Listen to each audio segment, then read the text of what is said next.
उत्तराखंड को अलग राज्य बनाने के लिए न जाने कितने राज्य आंदोलनकारियों ने अपने प्राण दिए। राज्य आंदोलनकारियों के बलिदान पर जब उत्तराखंड राज्य का गठन हुआ तो सबको लगा अब सभी पहाड़ी इलाकों में भी मूलभूत सुविधाएं होंगी। लेकिन ये कौन जानता था कि 2022 में पहुंचने के बाद 22 साल बाद भी पहाड़ के लोग मूलभूत सुविधाओं से जूझेंगे। 9 नवंबर 2000 को जन्मा उत्तराखंड अब 22 साल का हो चला।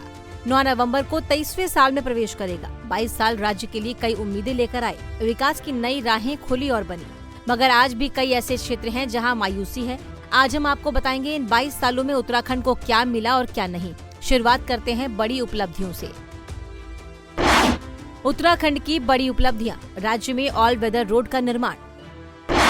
ऋषिकेश कर्णप्रयाग रेलवे लाइन तेजी से जारी है निर्माण कार्य। स्कूलों में एक समान पाठ्यक्रम को एनसीईआरटी की किताबें लागू। गैरसैंण ग्रीष्मकालीन के रूप में घोषित। राज्य में नगर निगमों की संख्या 8 हुई। आपदा बचाव राहत के लिए 2014 में विशेषज्ञ बल एसडीआरएफ का गठन। सरकार की ज्यादातर सेवाएं अब ऑनलाइन हो चुकी हैं। एयर कनेक्टिविटी बढ़ी। देहरादून से 11 शहरों के लिए सीधी हवाई सेवा। इन 22 सालों में जहां उत्तराखंड ने कई बड़ी उपलब्धियां हासिल की, वहीं आज भी ऐसी कई चुनौतियां हैं जो पहाड़ की तरह खड़ी हैं।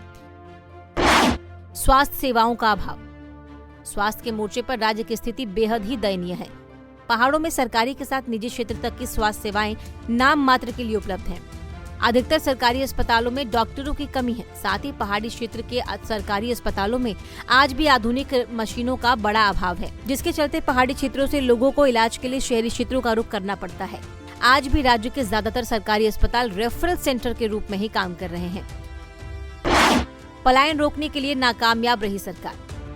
पहाड़ का पानी और जवानी पहाड़ के काम आने के नारे के साथ बने राज्य में जवानी का पलायन जारी है। एक दशक के दौरान राज्य में 3000 से अधिक गांव भूतहा घोषित हुए, यानी जहां एक भी घर आबाद नहीं है। पौड़ी, अल्मोड़ा जैसे जिले पलायन की मार से सर्वाधिक प्रभावित हैं।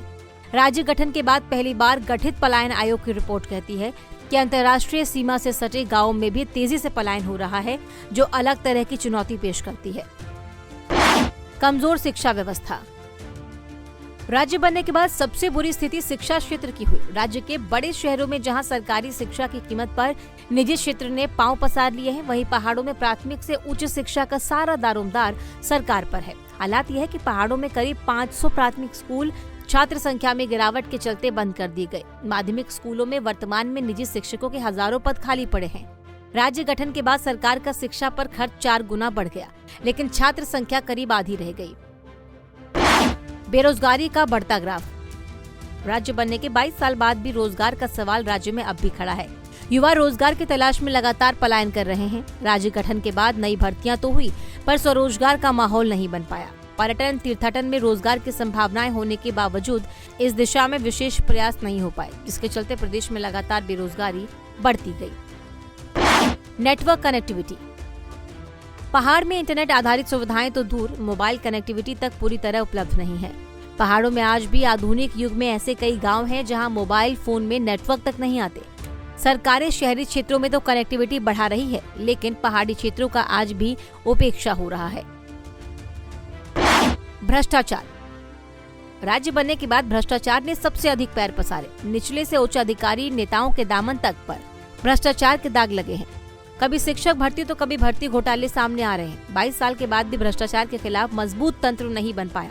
अब वर्तमान सरकार ने भ्रष्टाचार पर सख्ती दिखाई है, पर इसके नतीजे जमीन पर कब उतरते हैं, ये देखना होगा। Bureau report, Punjab Kesari TV.